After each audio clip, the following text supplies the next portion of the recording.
All right, good Saturday evening. This is Install coming to you with a wrap up for week 2. So this is our Module 2 reflection blog, and without further ado, we'll get into it.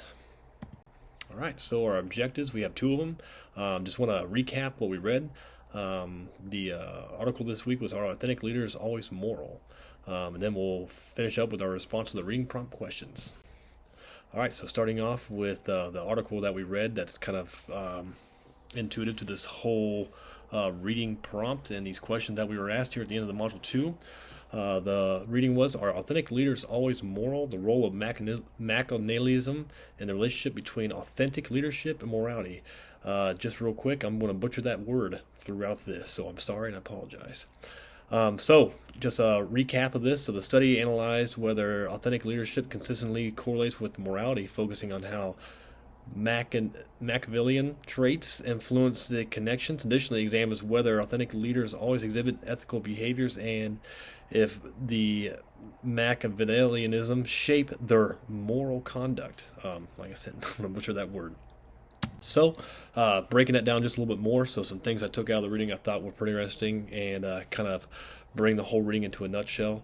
Moral reasoning does not predict a leader's perception of themselves as authentic, rather it interacts with low levels of Machiavellianism to foster authentic leadership behaviors. Also, authentic leaders tend to promote moral actions, greater focus on other needs and interests. So throughout that reading, the correlation between Machiavellianism, if it was higher, the moral leader was actually was shown to be less moral, and the lower of those traits of those Machiavellianism, the more authentic leader you had. So obviously there, that second bullet, the greater focus on the needs and interests of others. Obviously, in that situation, the Machiavellianism was low. Machiavellianism emerges as a critical factor shaping leadership behavior based on moral reasoning and the likelihood of moral actions founded on authentic leadership. Findings highlight the importance of considering Machiavellian tendencies in ethical and authentic leaderships. The studies and emphasize the need for leadership development programs target moral capacity and the courage to uphold ethnic principles, particularly in environments where self-interest advancements are prioritized. So basically what it says, and the takeaway is, as leaders, especially leaders in those leadership positions, they need to constantly, check themselves, and if not, be put into these programs where we kind of maybe bring it back as leaders as a whole to recognize, hey, are we still being authentic for our people? And that's obviously higher in environments where self-paced and reflecting on yourself will prioritize yourself over others. So that's just a big thing going forward, that people need maybe to take a second chance and slow down in these leadership positions and make sure that they're staying true to themselves and staying true to the authentic leadership instead of just focusing on themselves.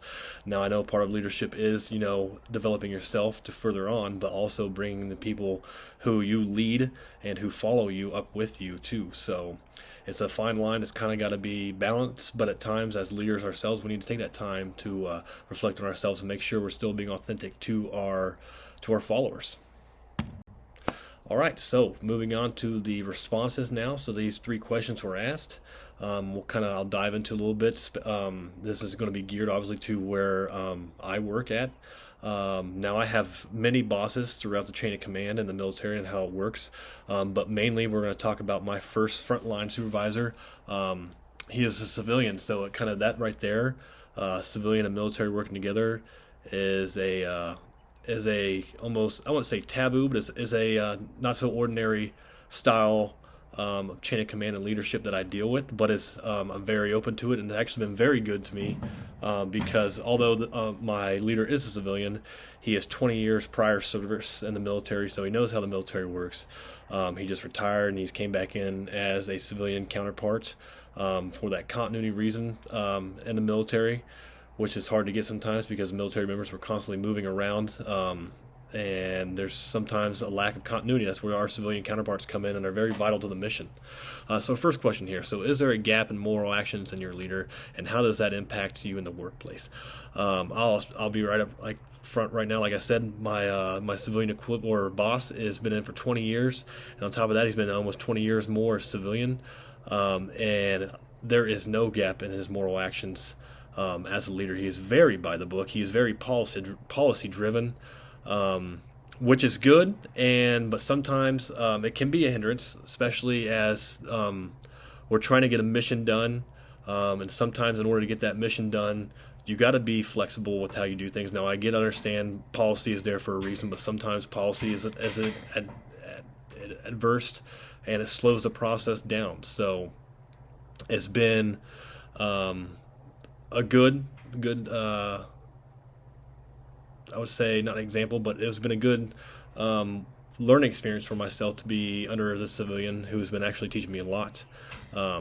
So how does that impact the workplace? It really doesn't. I actually like to be the buffer between my subordinates, my training section, and then between him, and I'm kind of the middleman, and I drive the mission for us, but I curtail it to his style and kind of try to bring that authentic leadership to us, because I will say sometimes he is kind of just blunt about things, and sometimes I get that as an old style military leadership. That's there was a time and place for that, but we are in a different time now.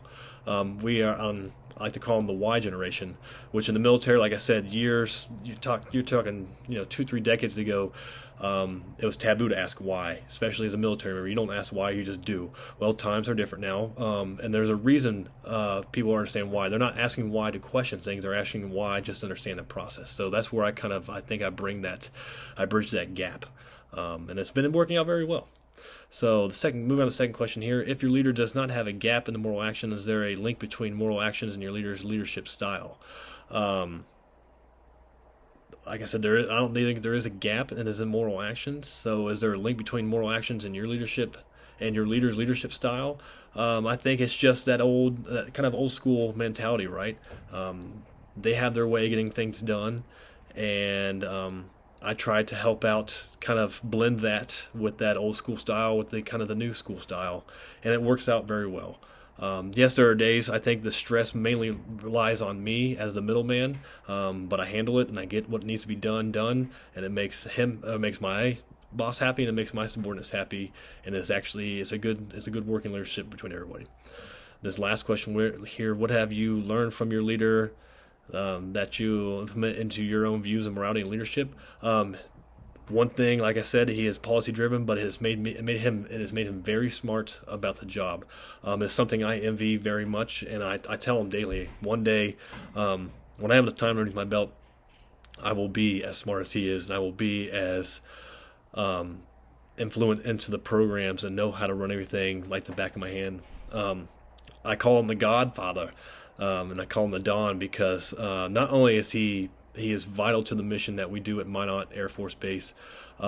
He is well known throughout all of Global Strike, which is, you're talking 4 or 5 other bases. He's known by name for his expertise and his knowledge, and he is sought after by a lot of people, and I am very lucky to have him as my boss. And so he is shaping me daily. And there's like I said, there's a blend that I have to learn between his style and my style, but it's working out very well. So I'm very appreciative of all that, and it's a good relationship altogether. So he's an excellent leader, and he's making me an excellent leader, and I think that's what matters at the end of the day. So with that, we're going